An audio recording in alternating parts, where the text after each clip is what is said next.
అదే RTV app వార్తల్ని క్షణాల్లో చదివే అవకాశం ఉంటుంది. ఒక న్యూస్ పేపర్, ఒక టెలివిజన్ ఛానల్ మీ చేతుల్లో ఎప్పుడూ ఉంటాయి. పూర్ణగిరి లక్ష్మీనరసింహ స్వామి ఆలయం నమాత్పల్లి భువనగిరి మండలంలో కళ్యాణం సందర్భంగా రావడం జరిగింది. చాలా రోజుల నుంచి మా మిత్రులు మాజీ మండల ప్రజా పరిషత్ అధ్యక్షులు లక్ష్మీనారాయణ గారు, గత సంవత్సరం నేను శేఖర్ రెడ్డి గారు వచ్చాం కళ్యాణానికి. ఈరోజు వారు లేరు, లాస్ట్ టైం ప్రారంభానికి కూడా వచ్చాం. ఈరోజు కళ్యాణ సందర్భంగా రావడం జరిగింది.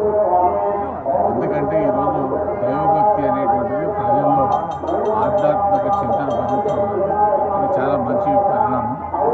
ఎందుకంటే ఒక ప్రశాంతమైనటువంటి వాతావరణంలో ప్రజలు జీవించాల్సినటువంటి అవసరం ఉంది. దానికి ఆధ్యాత్మిక చింతన అవసరం.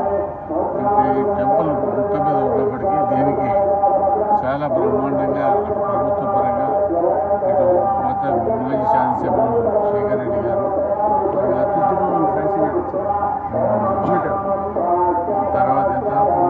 10 లక్షలు డొనేషన్ చేస్తే 50 లక్షలు ప్రభుత్వ పరంగా కూడా దీనికి 50 లక్షలు కళ్యాణ మండపానికి డబ్బులు కూడా కేటాయించడం జరిగింది. 10 లక్షలు టెంపుల్ వాళ్ళు కాంట్రిబ్యూషన్ ఇచ్చడానికి 50 లక్షలు రాష్ట్ర ప్రభుత్వం నిధుల నుంచి కేటాయించడం జరిగింది. కాబట్టి ప్రభుత్వానికి కూడా అలాంటి ప్రభుత్వానికి కూడా ప్రత్యేకంగా లక్ష్మీనరసింహ స్వామి ఆశీస్సులు ఉండాలని అది పార్టీ నిర్ణయిస్తుంది. అంటే మీకు ఈ ఏరియాలో చాలా అనుబంధాలు ఉన్నాయి కదా సార్, కుటుంబ పరంగా కానీ మీరు ఇక్కడ గతంలో కూడా నేను ఇక్కడ పార్లమెంట్ సభ్యులుగా పనిచేసినాను. 8 సంవత్సరాలు డైరీ అధ్యక్షుడిగా పనిచేసినాను. చాలామంది మిత్రులు కీర్తిశేషులు ఎల్మిరెడ్డి మాధవరెడ్డి గారితో మాకున్నటువంటి అనుబంధం, ఈ ప్రాంత అభివృద్ధిలో మా పాత్ర మేము వహించినాము.